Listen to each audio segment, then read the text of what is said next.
बिस्मिल्लाहिर्रहमानिर्रहीम। हशाम इब्न हकम ने इमाम सादिक अलैहिस्सलाम से सवाल किया कि मौला, कौन सी ऐसी जगह है कि जहाँ पर सजदा करना जायज़ है और कौन सी ऐसी जगह है कि जहाँ पर सजदा करना जायज़ नहीं है। तो इमाम अलैहिस्सलाम ने इरशाद फरमाया, ए हशाम, सजदा या तो ज़मीन पर हो सकता है या ज़मीन से उगने वाली चीज़ों पर हो सकता है, लेकिन उन उगने वाली चीज़ों में शर्त यह है कि ना तो उनको खाया जाता हो और ना ही उनको पहना जाता हो। हशाम ने दोबारा सवाल किया कि फ़र्ज़ंदे रसूल, इसकी क्या वजह है कि वो चीज़ खाने वाली चीज़ों में से ना हो या पहनने वाली चीज़ों में से ना हो।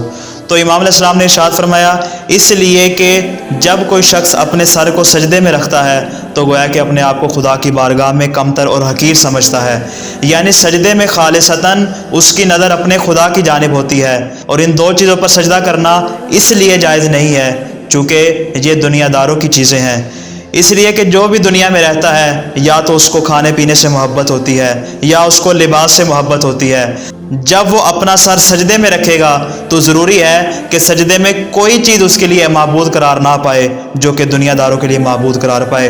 और फिर इमाम अलैहिस्सलाम ने इरशाद फरमाया कि सजदा करने की सबसे बेहतरीन जगह ज़मीन है कि तुम ज़मीन पे अपने सजदे को अंजाम दिया करो, इसलिए कि खुदा की बारगाह में झुकने का और अपने आप को पस्त साबित करने का जो सबसे बेहतरीन वसीला है वो यही ज़मीन करार पाती है।